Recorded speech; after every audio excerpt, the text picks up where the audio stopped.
Welcome to our course on the Dental Office Lease, negotiations, and preparing to reopen post-COVID-19. I'm Ryan Cathers. For those of you who actually haven't met me in person yet or have attended one of my webinars or courses, I am the manager of healthcare leasing at Cirrus Consulting Group, and I'm here to walk you through what's been really an unprecedented situation where we went from what seemed to be normal life to a pandemic through COVID and a big shutdown to obviously cash flow and the tap of cash flow being virtually turned off, so minus those that were open for emergency, to the process of potentially reopening, or depending on where you are, they have just reopened, or through a week, 2 weeks, and so forth. And so there's been a number of different steps along the way. And so today, through the course, what we've added in terms of some of the course content is what we've been seeing. What's an update on the market, update on the real estate, renewals, new starts, what we've been seeing, cash abatements or rent abatements, deferrals, and how they've all been operating, how it's shifted now that practices are reopening, states and businesses are reopening in general.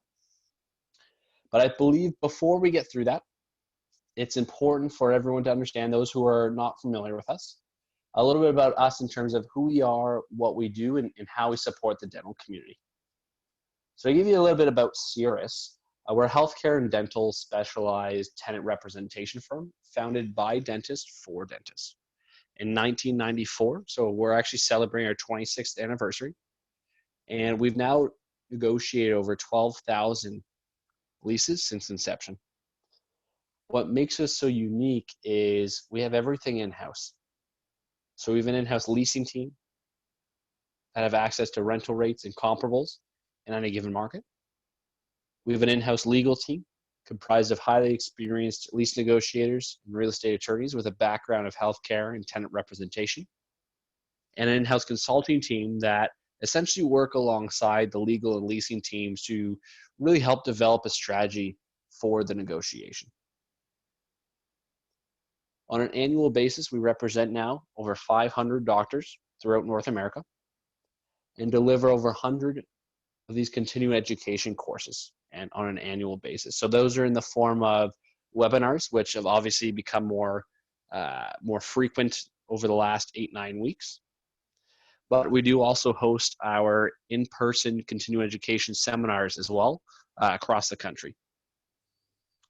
We lecture at most of the major dental conventions, such as the Greater New York, Pacific Dental, the Yankee Dental Conference, California Dental, and others as well.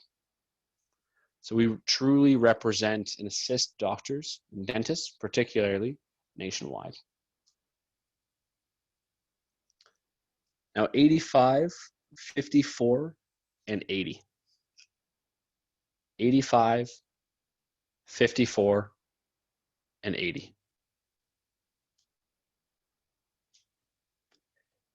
85% of dentists have a lease that can prevent them from ever selling their practice. 85% cannot sell their practice due to the lease. 54% of dentists across North America are overpaying in rent for their practice. Many are unsure of why or how they arrived at that. Many different factors go into rent, but 54% are actually overpaying in rent. Even though I know when I'm in my in-person seminars and I actually get to see the room and interact with the room, many, and typically close to 100%, maybe not quite, there's usually 1 or 2 in the room that feel their rent is fair, but typically 99% feel they're overpaying in rent, regardless of if they are. They feel it. And 80% of landlords structure the lease to give them the right to at least 50% of the sale proceeds when a practice is sold. 50% of the sale proceeds when a practice is sold. 80% of leases are structured that way.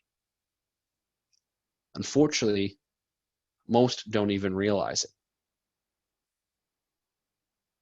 85, 54, and 80. And again, as a friendly reminder, as we progress through the course information here, there is a Q&A section on the pop-out bar as well. So if you do have any questions, feel free to post through there. I will be looking to answer as best as I can through the webinar if it's relevant to the topic, or if it's later on, I will touch on it later on. But at the end, I will be addressing questions as well. So in terms of the purpose of today's seminar, so preparing to reopen and the office lease. There are a few items we're going to be covering. So it's really about national updates. So what have we been seeing about rent deferment, rent abatements, certain items in the lease to look out for, what you should and should not be doing, particularly with updates to the practice, different codes and so forth, which we'll get into in a minute. Practice acquisitions and exits. So a major impact to this segment of the industry where virtually all practice acquisitions were put on hold. What is the actual evaluation of the practice now? How has it been impacted? What does it look like? What are the liabilities as a buyer that you're now going to be inheriting with practices closed down or just beginning to reopen? How long of a buildup is it going to get back to where the practice was at previous? Could I walk away? Should I walk away? Is that even an option? We're going to touch on a lot of these items throughout. How to structure your lease post-COVID. So certain items that are being incorporated in, and there's a variety of different ones, whether you're a new start or renewal. Looking what to watch out for. And various different negotiation strategies, particular negotiation strategies that put yourself in a position of leverage. Knowing your worth as a dental tenant is very, very, very important. I was speaking to a doctor last week who said, I can't believe it. Like there's nothing I can do. He was in a poorly structured lease. There was 6 months left of term. And said, I know I can't relocate. I don't want to relocate. The landlord knows that, so I'm at his mercy. I said, no. You need to know your worth. It's a headache for landlords to find new tenants. It's a headache to have to vet out new tenants. Are they going to be able to pay rent obligations? Are they going to be long-standing tenants? Do they want to pay brokerage fees? I can tell you they're very expensive, marketing fees. While they have a tenant in their space today that pays rent on time, is not a headache, and they have a relationship with. Know your value. And again, any questions throughout, happy to answer if they're relevant to the content I'm covering. If not, I will defer them to later on, but we will go through some at the end. Now, in terms of national updates, skip through here. So we have a number of different types of doctors on the call here. So we have a number from Canada, a number from the US. So there's going to be a few different components based on where you are. So request for financials. So when you've approached the landlord for any sort of a rent deferral or rent abatement or rent relief type of aspect, they have turned around and requested all sorts of financials, your business financials, your personal financials, your left arm. They want everything. They want to see full transparency on everything going on. Is it appropriate based on the situation? Should you be giving them that? In many cases, you should not be giving them a thing. Rent deferrals. So referring to the difference between deferral or deferred rent to abatement rent, where deferral rent is deferring it or postponing it from today to sometime in the future. And there's a number of different ways of having it calculated or pay back, and a number of different ways, whether it's interest or no interest, to potentially, if needed, incentivize the landlord to do so. The rent abatement is where it's abated or it's been relief, and you do not have to pay it back. Very big difference between the two. Now, many will say, well, I just want to ask for a rent abatement then. I'm not going to ask for a deferral. What you'll learn very quickly is, depending on your lease situation, your lease expiry, the type of property, the type of landlord, abatement might not even be part of the conversation. Because if you think about it, the landlord's not receiving that revenue ever. How excited or incentivized will they be to have that conversation? So knowing particularly how to have these types of conversations and what to exactly say during them is very, very important. Many have said, okay, my landlord agreed. I don't have to pay rent for April and May. Now what? Everyone, if there's any sort of agreement in place, particularly if it's verbal, there should always be a proper documentation of it, where it's typically a one-pager that outlines formally what was deferred or abated, for how long, what is the payback period, and what does the process look like. It should at all points be in writing and in detail to protect yourself. What you don't want is 4 months down the line, the landlord say, well, you actually never paid your rent on time for April or May. I'm going to charge you late fees and or hold you in default of your lease, which means it triggers all sorts of other different aspects of the lease. So very, very important.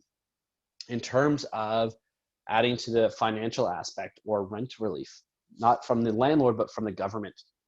So if you're in the US, the big component has been the PPPs.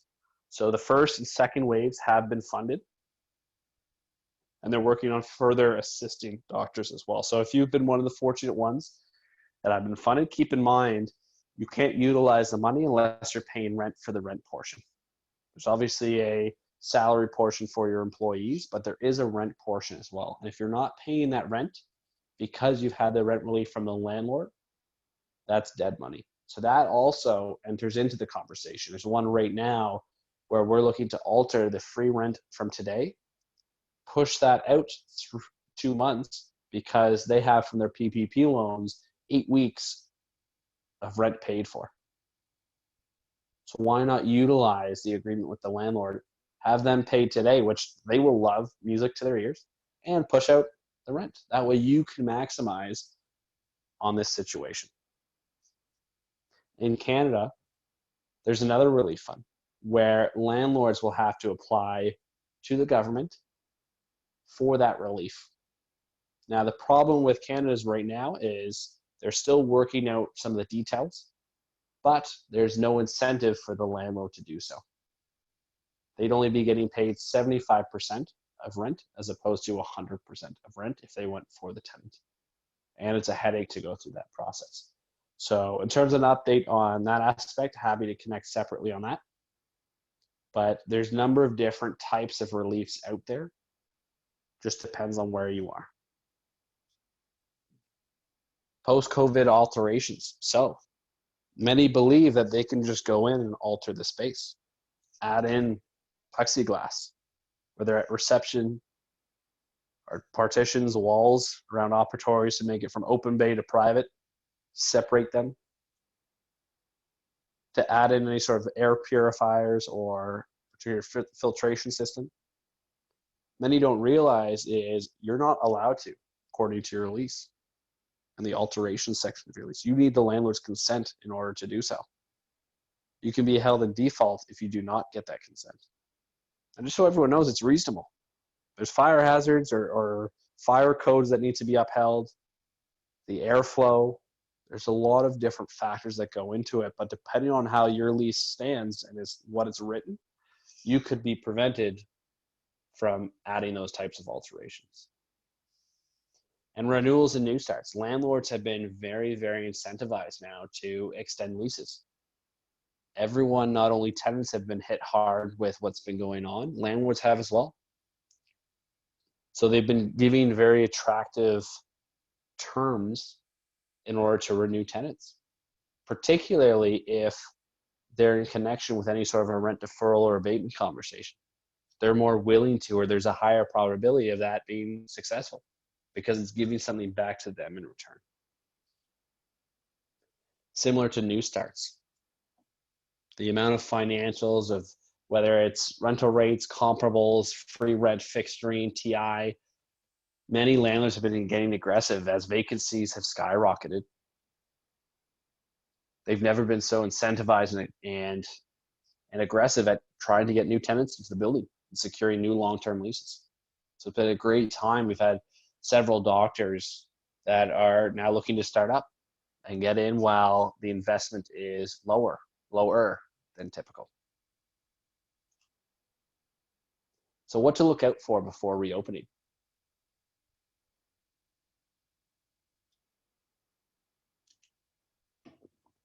A few things. When does your lease expire? Very, very critical. Very different conversation if it's within the 2 years or within an expiring of 2 years, or if you have 8 years left on your lease or somewhere in between. Very different type of a conversation on how we would approach it or recommend approaching it. Are there options to renew? Very critical. Do you have any, or are you out of options to renew? Because there's also an option to renew deadline that everyone should be familiar with. As there's two critical dates in a lease, it's your option to renew deadline and your lease expiry. If you miss that option to renew deadline, your options to renew become null and void. There was a doctor who had missed his option to renew deadline by 1 day, had sent us a picture. He was standing beside it, 6 feet tall, for lease sign. 1 day after, landlord now wanted 30% more on rent instantly. Started marketing the space. Critical, you know when your option to renew deadline is. Who is the tenant? Is it your corporation, or are you personally signing the lease? It's unbelievable the amount of doctors I speak with that had no idea they've either personally signed the lease or provided a personal guarantee. This would change recommendations in terms of what you can and cannot do or could do, and what your exposure is. Monthly financials. So again, looking at particularly recently, the April and May rent, some sort of deferral, abatement, was there a formal agreement? If you're unsure of what happens, what the process is, if you haven't been able to pay and you're wondering what triggers there are, absolutely imperative that you understand what your obligations are and what the triggers are. What results are there if you don't pay? What could that leave you exposed to?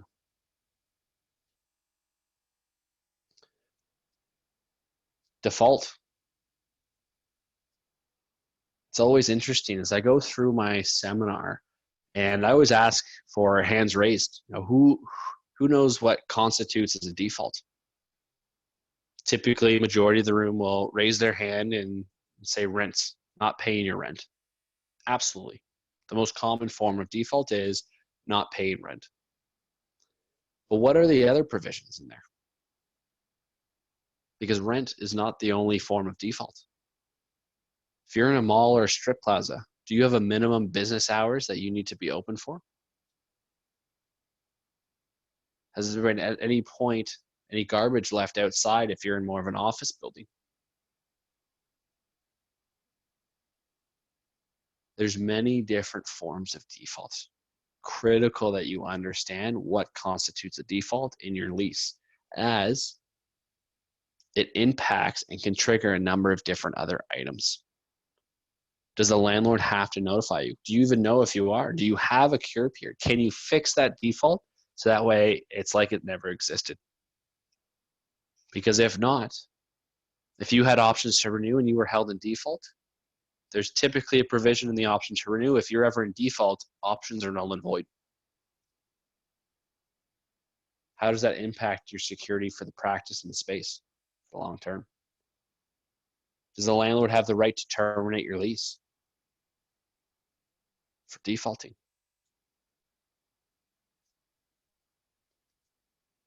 General terms and conditions.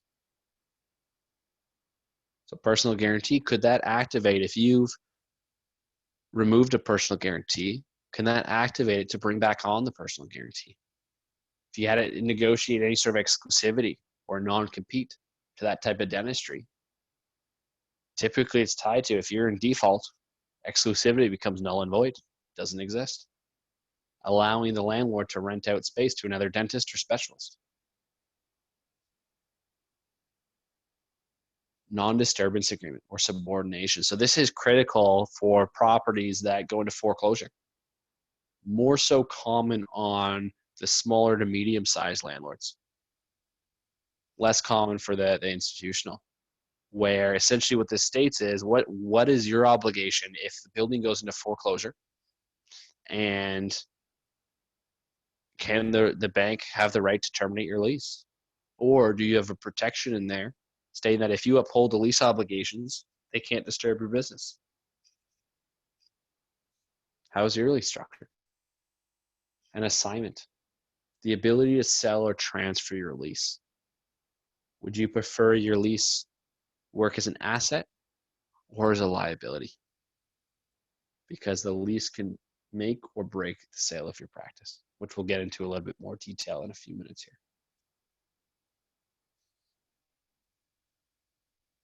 So practice acquisitions. There's two typical categories. There's a must sell and walk away, or I can sell, or I could delay. So it's been interesting where some doctors initially through COVID have said, I'm going to hold on, build it back up, get the value back. And then in the last month or so have just decided, I'm not willing to go through the grind. I don't want to work my tail off to get back up to where it is.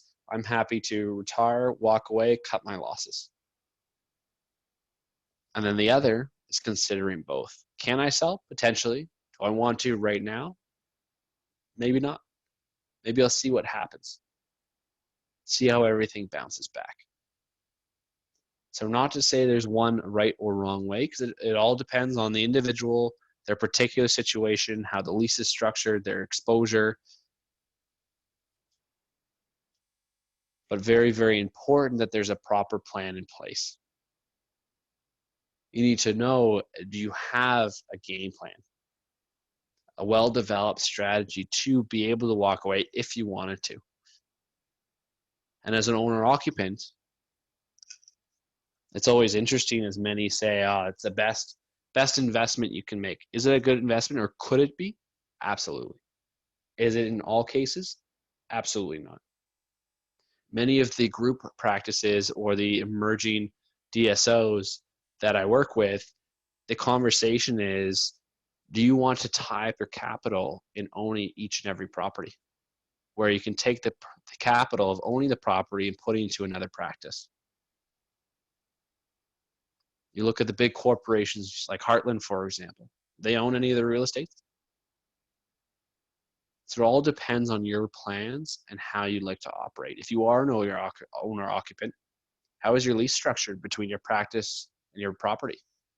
Is there a lease? Can you sell? How would you evaluate the practice if there's no lease in place? How would you evaluate the property?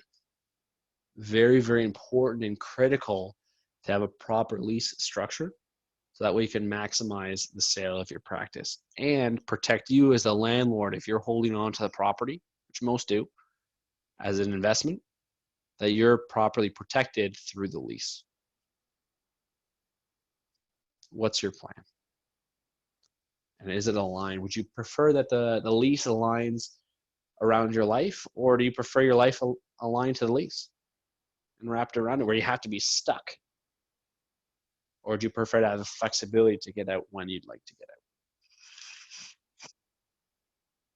A lot of these are critical questions that I want to ensure that everyone's thinking about, because a properly choreographed plan is critical through any of these components. If you had to walk away, could you? It's a big question. Do you have the ability to in your lease? There was a doctor out in California near LA who I was speaking with, and was just in a situation, she was ready to retire. and she had a year and a half left on her lease. She wanted to sell the goodwill to a doctor nearby. Was getting good value for it. And she asked, I just want to walk away. I don't want to practice anymore. Unfortunately, she had signed the lease personally. $8,000 a month. That's a significant exposure for personal liability. Why is the office lease so important? So the office lease ties you to your location. And location, location, location. It ties you and holds you for your stability and predictability in the space. So critical, as you've invested, depends on how big of a space, whether it's 300,000, 500,000, or a larger client the other day, 12,000 square feet. We worked out the math on average. If we were just basing it on a little lower, because of the area, it was $250 a square foot. Depending on where you are, it can get up higher than 300. It was going to be $3 million to relocate. Was that an investment that doctor wanted to make? Absolutely not. So critical, the lease is properly structured. So I have a quick question here regarding the last slide. I appreciate, Doctor, you love our webinars. She's asked particularly with a building in San Francisco about rent abatement or reduction. Now, this is common across the country and across actually North America. It's very similar in terms of same types of landlords and properties and so forth, and they are not responding. Any recourse? So she's asked for any sort of a rent abatement or reduction, and they're not responding. So first and foremost, this is exactly what I was talking about. And I apologize if I sound harsh. I do mean this very respectfully, but this is exactly the reason why. I mean, I haven't got all the information, but if you had just went to your landlord and stated, I would like a rent abatement or reduction, I wouldn't even reply to you. I wouldn't even entertain that conversation. We're going to get to this in a few minutes. What's in it for me? I have you locked into this rental rate for X amount of time. Why should I give you rent relief? Because that's revenue out of my pocket. So very, very critical in terms of knowing how and what to say and when. So we're actually going to touch on that in a few minutes here in terms of any recourse. So first and foremost, the landlord has no obligation to provide any sort of abatement, deferral, anything. You're both committed, each of you, to that lease and the obligations within. Now, there is a strategy in terms of how to approach it, which we will touch on in a few minutes, absolutely. So this is going to be a good example I'll tie back into.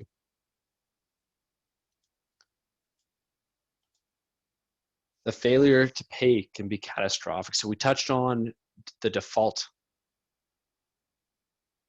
Typically, rent, again, is the most common form of default. What could that do? Again, loss of options, exclusivity.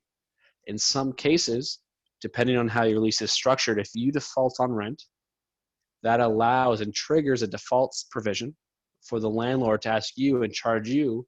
With a recent doctor of ours, it was 3 months of accelerated rent. Speaking with the doctor, I said, pay your rent. They decided not to. 3 months of rent plus that current rent. So 4 months of rent total now owed. $6,000 a month. 24,000 it turned into today. At the time, I mean, it was 3 weeks ago, but pay your rent. The lease is important because it holds your investment. So again, it's expensive to build out a practice. For those of you who have or relocated a practice or bought a practice, obviously a big part of that evaluation is the built out aspect, the leasehold improvements. You want to ensure you're protecting those.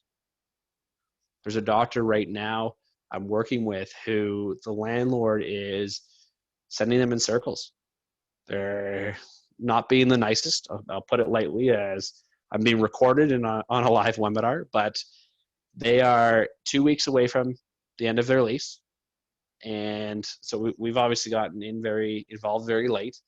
And they're playing with them to essentially say, well, we know you don't want to relocate because it's expensive. I know this is the value that you have here, and they're looking to increase rents and taking this as an opportunity to do so. It's very difficult, expensive, and time consuming to move. So I've touched on relocation a little bit as well already, but the majority of dental practice don't look to move or relocate if they don't have to. Landlords know this. They're in the business to know this. So very critical, the lease protects your tenancy where you are. And again, it can make or break the sale of the practice, which we'll touch on more in a few minutes. The lease can also give you leverage. Knowing how to utilize that leverage is critical. What to do, how to say it, what type of tenant you are, what value you bring to the building. What should the office lease do for you? So there are a few things. Providing fair and affordable financial terms. And I'm not just talking about rent. Many of which of you are on a triple net lease. So to give a bit of a history background, for any history buffs, historically in commercial real estate, most leases were gross, where there was one rent paid each month, and it was all encompassing of all base rents, additionals, maintenance, everything. It didn't fluctuate. It was one monthly rent. Now, what landlords began to realize is expenses grew faster than renewals. So they began changing and transitioning everything over to what's called a triple net lease now, where they've now separated base rent from any sort of expenses on the property. And triple net is based out of taxes, insurance, and maintenance, or common area maintenance, CAM charges for the building. And you pay your proportionate share based on how much space you take up in the building of those expenses. So they're variable and a pass through. Many don't realize is there's ways of controlling it or ways of having full transparency for it. Ensuring you're having detailed and itemized statements built into the lease that you're entitled to receive. It's not just a general reconciliation statement.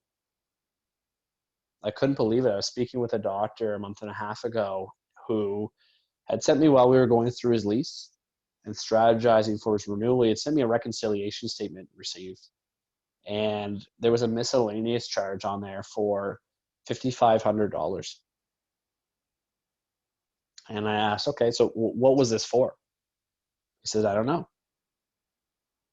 I said, okay, did you ask the landlord? He goes, no. I said, okay, have you paid it? He said, yes. I couldn't believe it.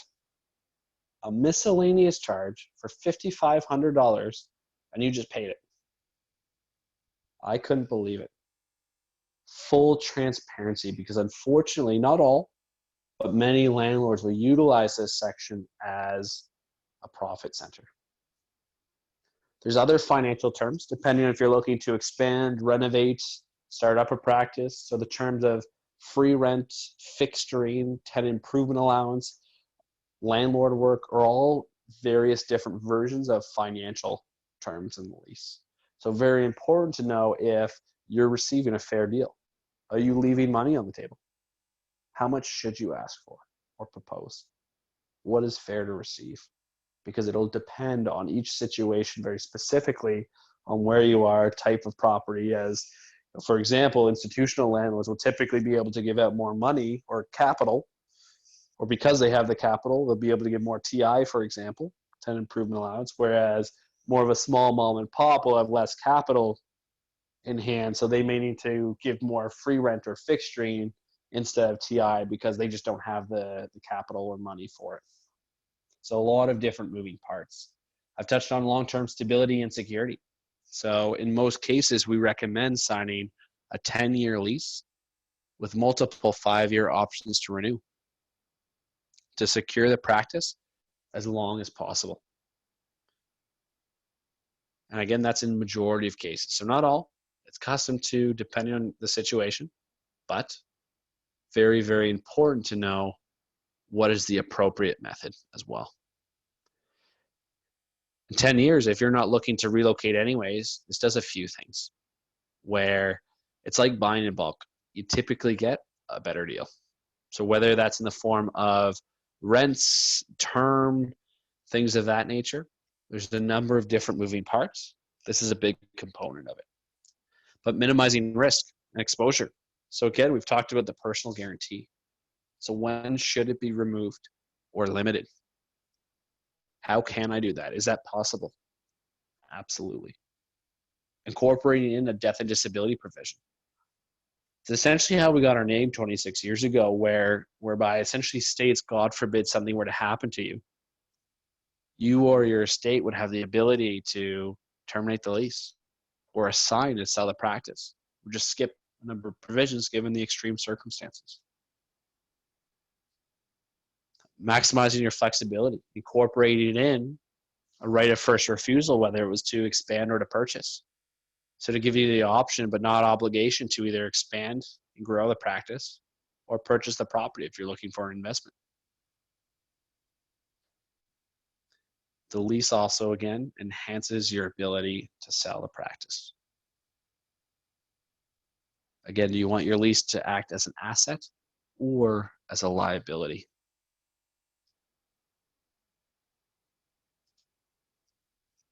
How to structure your lease post-COVID. So majority of leases, which majority of people found out, do not have pandemic language incorporated in that, particularly the force majeure clause. So certainly we've seen a big uptick in terms of pandemic language incorporated in. We haven't talked about items such as the demolition clause, whereby the landlord has a right to terminate your lease, typically on 30 days notice, to redevelop or demolish the property. How quick can you relocate a practice? The average relocation takes 18 to 24 months, depending on where you are in the country. There's some areas, because vacancy is so low, it can take over 3 years to find the appropriate space. The surrender provision. So if you were looking to relocate, what's your liability if you ever to leave the space? Do you have to restore the space back to its pre-dental condition?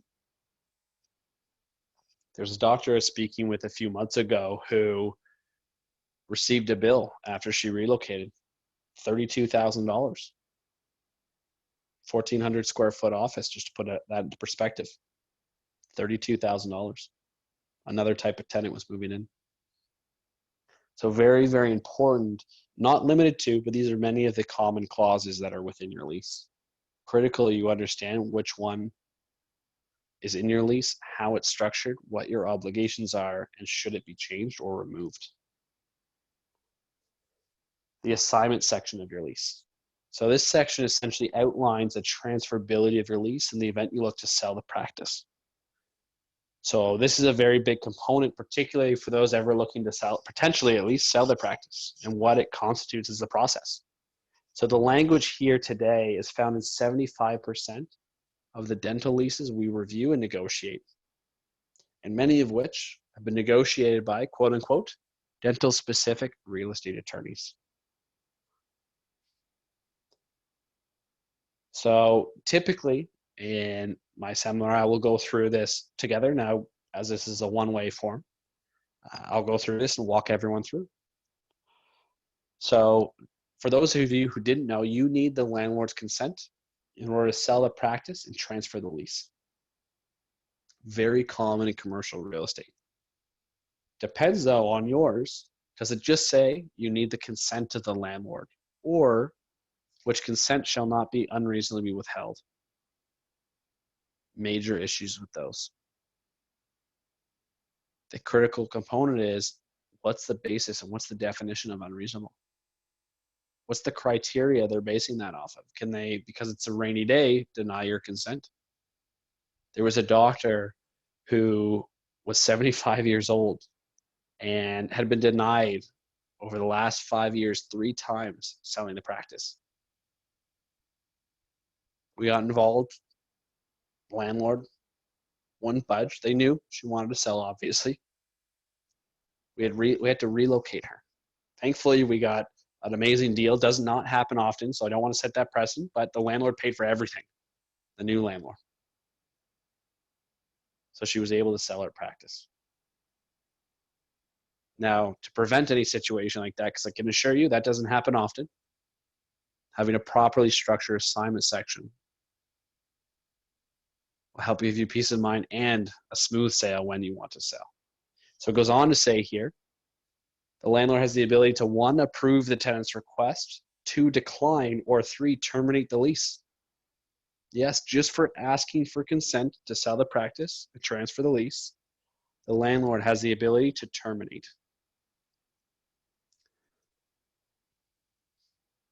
Unbelievable. What's your practice worth if there's no lease and no location? Would the buyer walk away? Certainly significantly devalues the practice. It goes on to say that the landlord has the ability to increase the rent to the current market rent or 15% greater than the current market rent, which means rent's going up at least 15%. How does that impact the practice sale and evaluation? If it's high enough, would the buyer walk away? They come back asking for a discount? Maybe you were paying significantly under market and the landlord now wants you back to market. It goes on to say that if you were to receive any sort of a consideration of any form, whether it's cash, goods, income, in connection with an assignment, the landlord is entitled to a percentage of it. There was a doctor who I was speaking with earlier this year who had been in a space for 38 years. The landlord was a patient of his, family friend, quote unquote, for 18 of those years. He conditionally sold his practice, predicated on the lease transfer. He went to his family friend, as per his lease, to ask for consent. His landlord said happy to, on one of 3 conditions. 1, your rent goes up 40%. 2, you pay me 50% of the sale proceeds, 50, $1.9 million practice, by the way. Or 3, I terminate your lease.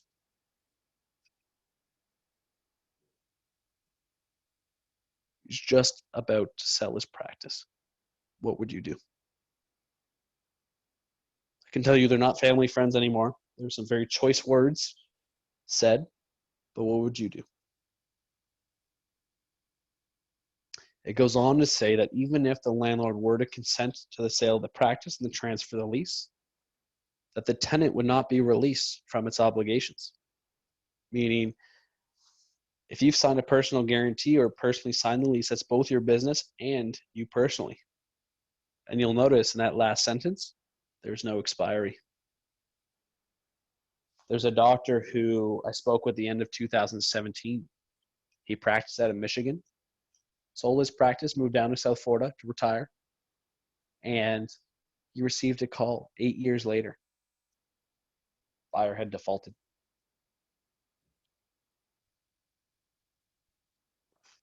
Critical, there's some sort of release or limitation here.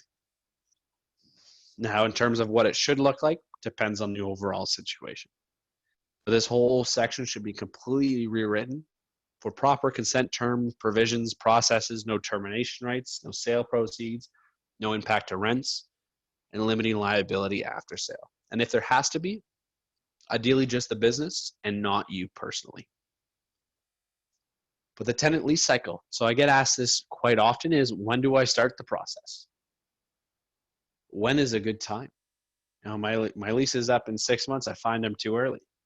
If we know on average it takes 18 to 24 months to relocate a practice, you should already know the answer. So we recommend beginning the process between 24 to 30 months out from lease expiry.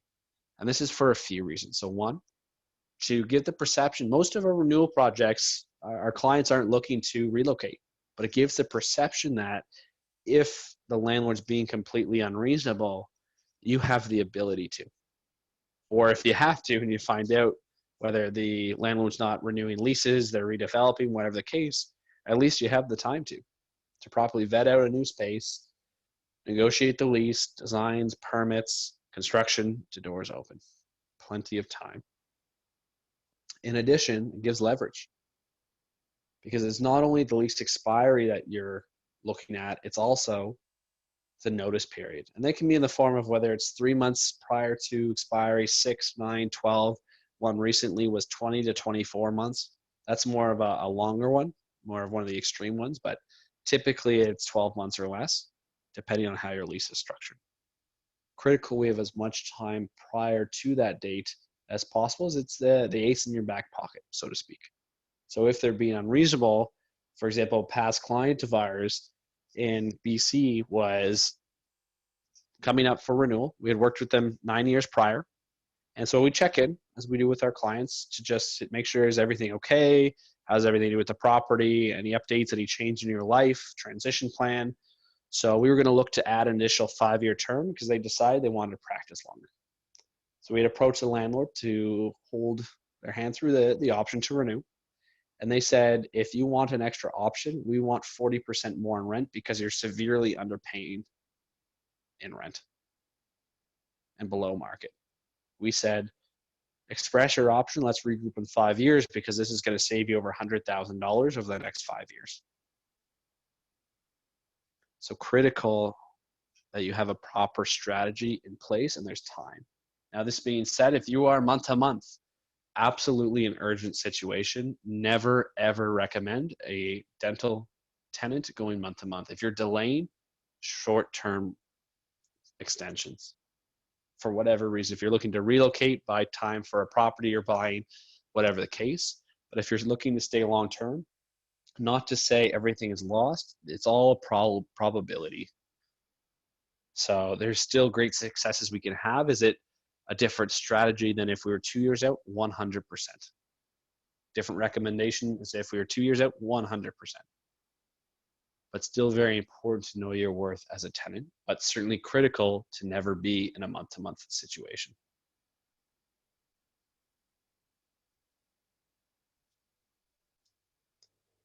So lease landlord negotiation strategies. So a few different items here. What is working? Think with them. And what does with them stand for? What's in it for me? Similar to what I was referencing earlier in terms of a rent abatement. What's in it for the landlord? Why should they even entertain that conversation? You're taking away everything from them, but giving nothing in return. So critical to think, what's in it for me? Or in this case, what's in it for them? So when does your lease expire? So depending on what you need and what your strategy and long-term plans are, the offer might be, okay, well, I need to renew my lease anyways. I'll present 5, 7, 10-year term in exchange for X, Y, and Z, or additional tenant improvement allowance, or any sort of rent relief or deferral or additional rent. All of these tie into a carefully structured, developed strategy. What's in it for them, and knowing how to pull those different strings or open and change valves depending on your situation, your needs. Going through a priority system of high priority, medium priority, and low priority items. Very, very important to know, because in any negotiation, you're going to have to concede on some of the low priority in order to gain some of the high priority items. What do I do? Take action. If you're unsure of what to do, let us know. We're happy to provide any guidance we can through the matter based on your specific situation. Always have your lease professionally reviewed. There's a big component of it. It's like any sort of a specialization. There's a reason why you have a dental license and I don't. I can tell you I am by no means qualified to or should ever practice dentistry. But I can tell you I know what I'm doing with leases, or anyone in terms of specialization. But particular, we're just dental specific and specialized. In terms of the unprecedented opportunity in lease renewals, so looking at long-term lease renewals, resetting financials, if you find you're overpaying in rent, taking a look and addressing those. Incredible deals for new starts. Financing particularly has been the lowest of our lifetime. Banks are trying to help everyone in the economy keep on going. Equipment, supplies, very similar type of opportunity for all of these. And landlords are desperate to fill vacancies. Just go back here quickly. So again, we have access to the real estate data across the country, knowing rental rates, comparables, as well as our proprietary data. Again, we've negotiated now 12,000 dental leases across the country, across North America. And so we know with doctors who we've worked with right near you as well. Strategies and tactics for winning negotiations. So this is our 8-step plan and process that we utilize, which puts us in a position of success and why we've been so successful over the 26 years. So step 1, gathering all documentation. The original lease, extensions, amendments, estoppel certificates, assignment agreements, all of the above, and final executed versions, and bring them together. Identifying our clients' practice goals and career goals. What's their vision looking like for the short, middle, and long term? Reviewing the lease in detail, so highlighting all the risks, exposures, liabilities. Preparing our market research, so in terms of our rental rates, comparables, and our proprietary data to determine what's overpaying, what's fair market, what does it look like in the area for like properties and like businesses. And step 5, outcome and strategy development. So having a carefully developed strategy of what to go through the high, medium, and low priority items. And steps through 1 through 5, we haven't even talked to the landlord yet. Whereas most make the mistake of when they receive a renewal notice from the landlord, they instantly pick up the phone and call them. I want $1 per square foot off in rent and X, Y, and Z, without properly thinking and taking a look, taking a step back of all of the above to see what else they can do and what the proper amount is to ask for. But once the negotiations start, that's when we get into, typically first, it's the economics, so the financial aspects, because that's what the landlords are most interested in. Rental rates, comparables, term, free rent, fixturing, TI, things of that nature. On average, that takes about 15 hours to negotiate, on average. Then we move on to the legal terms and provisions. So all the back and forth, all of the different structures, and you saw the assignment section, all the different components within a provision. On average, the legal terms and provisions take about 35 hours to negotiate. Then finally, we do a final review as if it's the first time we've ever looked at this lease, word by word, prior to executing. You'd be surprised how many landlords forget to put in a provision that's already been agreed upon, or forget to reinsert language that we've added and put it back to their standard form. So very, very critical to review the final executed copy. Now, one of our services is a critical dates and risk analysis, essentially a lease review. It's typically about $1,495. And essentially what it is it's an economic and legal analysis of your lease, where our leasing team completes their due diligence on rental rates, comparables, as well as our proprietary data. So determining if you're overpaying in rent or not. While our legal team goes through the legal terms and provisions, highlighting all the risks, exposures, liabilities. We'll schedule a call with you. Typically, it's about an hour long, and we go through everything in detail. So your vision, your plan, the traps that are in the lease, what the ideal lease should look like, and how to negotiate effectively or a tactical plan. And this is in reference whether it's a rent deferral or abatement type of conversation, renewing, expansion, renovations, transitioning, starting up, or acquiring. If you're curious on the process or don't understand it or just want to know what's in your lease as well, this is a perfect example for you as well. And just so everyone knows, the sponsor of the course has actually covered everyone to receive the review complimentary as well. So there actually is no fee of any sort for it, no obligations for the lease review. So it is complimentary to all attendees today. And we have a few questions in terms of the poll here. So if it is urgent, we will be scheduling those first. So please do mark if it is urgent situation, please do put that in there. If it's not, if it's just curious, if your lease is over three years from expiry and you're just curious what's in it, just mark that down. Happy to walk you through it, myself or one of my associates. What we will need from you is a copy of your original lease, including any extensions, amendments, riders, estoppel certificates if the building's been refinanced or sold, the assignment agreement if you've bought into the practice. Send it to info@cirrusconsultinggroup.com. We'll begin our due diligence. Let us know a few dates and times you're available, and we'll be able to schedule accordingly.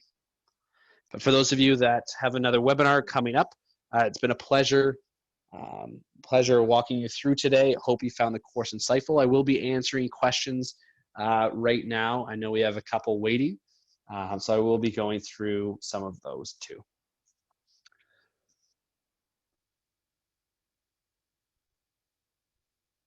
So I have a question here, so it's going to take a quick second. So I have decided to put my practice for sale. My lease expires in 2 years and has a 5-year option to renew.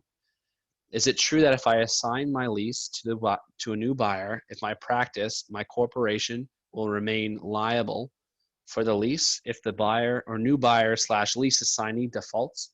Would I be responsible for the remainder of the lease and the options? How can I get around this? Surrender my lease and ask the buyer to negotiate a new lease. So a few components here, actually. So first and foremost, you may not even be able to sell your practice. Banks now typically need 10 years of term on the lease in order to finance an acquisition. So first off, you might not even be able to sell your practice. Second off, depends on how your lease is structured. So it may not just be your corporation, it may be you personally, depending on how your assignment section is structured. So just so you know, it may not just be corporation liability for it, but correct, you would be liable in majority of cases for the default. Again, I haven't reviewed the lease, so certainly would recommend taking advantage of the lease review if you're curious and are looking to sell your practice. Very, very important, as you want to do that before the 11th hour of a practice sale. And it states, would you be responsible for the remainder of the lease and options? So it depends, again, how it's structured. How majority of them are structured is if the buyer extends the lease and utilizes an option to renew, you remain liable for that option to renew as well. So it outlines your exposure. Typically, there's no expiry. So very, very important to know your obligations. So if you're looking to sell your practice, I would highly recommend this lease consultation. Again, it's complimentary. There's no obligation, but particular to some of these questions, very, very important to know. How do you get around this? Having a properly structured lease. So I'll be able to provide some recommendation to you in terms of how and what to do for this as well. And in terms of to your final comment of, can I surrender my lease and ask the buyer to negotiate a new lease? So this is actually a common one that I receive. Well, I'll just let the buyer negotiate a lease. And I just had 2 clients I had to explain that to prior to, they just retained me last week, where the example is, what is your practice worth if your landlord terminates today? How does that impact the practice sale? You don't have a practice anymore. You just have goodwill and equipment. What happens if the buyer goes to negotiate, spoils your relationship with the landlord terminates your lease? What does that do for you? What happens if the landlord terminates your lease and just decides to lease out to that other doctor? How does that impact the practice sale? Because that's 2 separate transactions. What the buyer is purchasing is a turnkey practice. Goodwill and charts, equipment, and the space itself. So critical, all 3 components are tied into each other and structured properly. So that way you can maximize the sale of your practice. It's worth much less if you don't. In particular, if they know it's the buyer negotiating the lease, I can assure you your liability doesn't just disappear for a new lease. I can assure you the landlord will want something. Just as you're trying to think of savvy ways to get out, they will think of them too. But I highly recommend, based on your situation, I highly recommend utilizing the complimentary lease review. So at the very least, know your obligations throughout. My pleasure.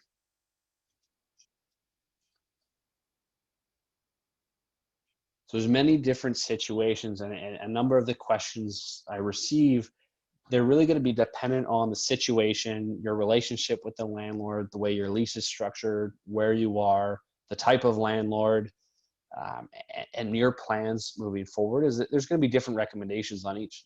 Not anything is a cookie cutter version, because each situation is very unique.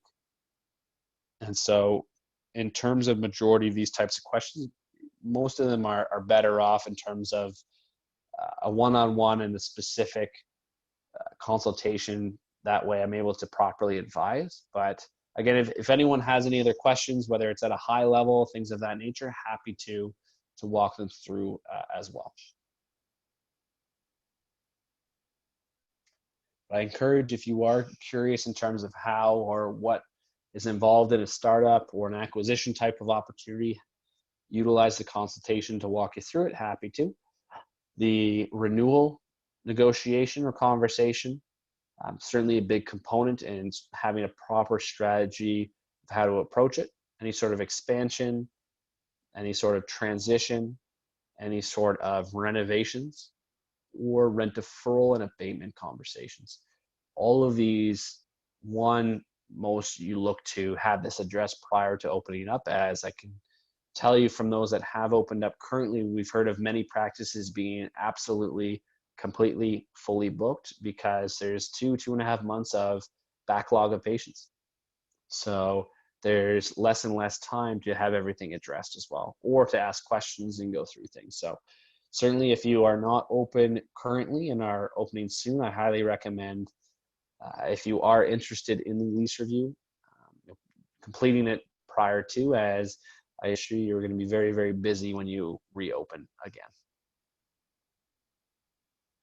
But if you have any more questions, as it's just about 5:00 or 4:07 here Eastern time, just beginning the afternoon if you're on the West Coast. But it's been a pleasure speaking with everyone today. Looking forward to connecting and discussing your lease situation. If you have any other questions, whether it's about the lease or situation, feel free to reach out at info@cirrusconsultinggroup.com, and myself or one of my associates will reach out, schedule some time to discuss. But again, it's been a pleasure. Be well, stay healthy, and looking forward to speaking with you. Take care, everyone.